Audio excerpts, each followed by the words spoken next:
नमस्कार मित्रांनो, आज मी सोशल मीडियाच्या माध्यमातून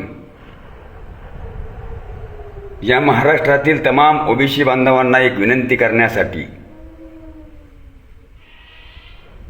ह्या फेसबुक, इंस्टाग्राम, यूट्यूबच्या माध्यमातून या महाराष्ट्रातील सर्व ओबीसी बांधवांना मला एक विनंती करायची आहे. आपण शांततेच्या मार्गाने आपलं आरक्षण वाचवण्याचा प्रयत्न आपण करत आहोत, परंतु हे एक आंतरवाली सराटीचं एक मनोज झरांगी हा वेड्यासारखा सारखा भुंकतोय. आता तर म्हणे मी 29 तारखेला उपोषणासाठी बसतोय. अरे बाबा, तू उपोषणाला बस, तू अनेक काही गोष्टीसाठी बस, परंतु आमच्या वाटे जाऊ नकोस. तुला ही शेवटची प्रल्हाद कीर्तनेची तुला ही वॉर्निंग आहे.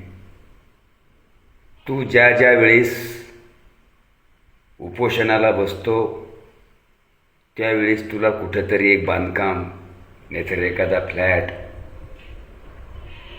तू विकत घेतलेला आहेस, तुला घ्यायचं असतं ते. म्हणून तुझ्याकडे एक ती गोष्ट तयार झाली की उपोषणासारखी तुझा तो धंदा चालू झालेला आहे. तू लोक वेड्यात काढलेले आहेस तुमच्या मराठा समाजाची. मराठा समाजाला ओबीसी मधून आरक्षण मिळणार नाही. 10% आरक्षण स्वातंत्र्य, त्याला 10% आरक्षण मराठा समाजाला दिलेलं आहे.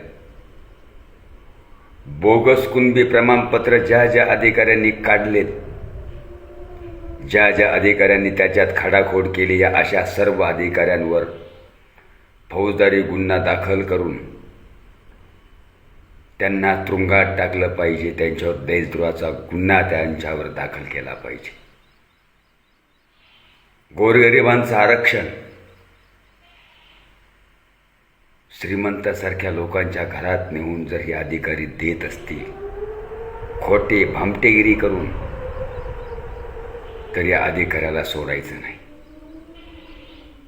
मी एक उदाहरण सांगतो. आमच्या अहिल्यानगरचं निवडणूक लढवली एका जातीमधनं आणि नगर जिल्ह्याचं सभापती, महानगरपालिकेचं सभापती पद घेतलं ओबीसी मधनं. मग जर एकाच माणसाला 2 जाती चालत असतील तर मुख्यमंत्री साहेब, आमच्या अहिल्यानगरकडे तुम्ही जातीने लक्ष घातलं पाहिजे. हा प्रल्हाद कीर्तने तुम्हाला भगवानगडावरनं विनंती करतोय. अशी मी तुम्हाला कितीतरी दाखवील. बोगस कुणबी प्रमाणपत्र काढलेल्या लोकांना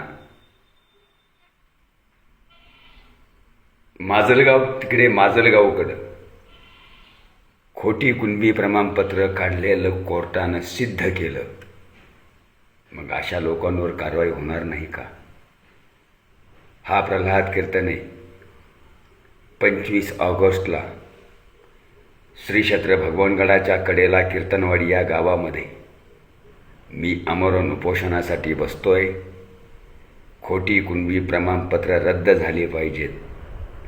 ज्या अधिकाऱ्यांनी ही खोटी कुणबी प्रमाणपत्र काढली त्यांच्यावर फौजदारी गुन्हा दाखल झाला पाहिजे. ओबीसीची स्वातंत्र्य जनगणना झाली पाहिजे. यासाठी मी आमरण उपोषण करतोय. आणि मराठ्याला 10% दिलेलं आरक्षण हे कशाच्या आधारावर दिलं? 50%पेक्षा आरक्षण देण्याचा अधिकार नसताना या राज्य शासनाच्या मुख्यमंत्र्यानं हे 10% आरक्षण कशातनं दिलं? हे पत्रकार परिषद घेऊन तातडीचं अधिवेशन बोलून त्याच्यामध्ये या महाराष्ट्रातील लोकांना सांगितलं पाहिजे. नाहीतर आता आम्ही सर्व तरुण, या महाराष्ट्रातील सर्व तरुण वर्ग एकत्रित येऊन या सरकारला खाली खेचल्याशिवाय सोडणार नाही. आणि 25 तारखेला मी आमरण उपोषण करतोय. हे जोपर्यंत ह्या माझ्या 5 मागण्या पूर्ण होत नाहीत तोपर्यंत माझा मृतदेह जरी त्याच्या त्या गोदडीत पडला तरी हा प्रल्हाद कीर्तने आता मात्र 25 ऑगस्टला उठत नाही, हा आपला शब्द आहे.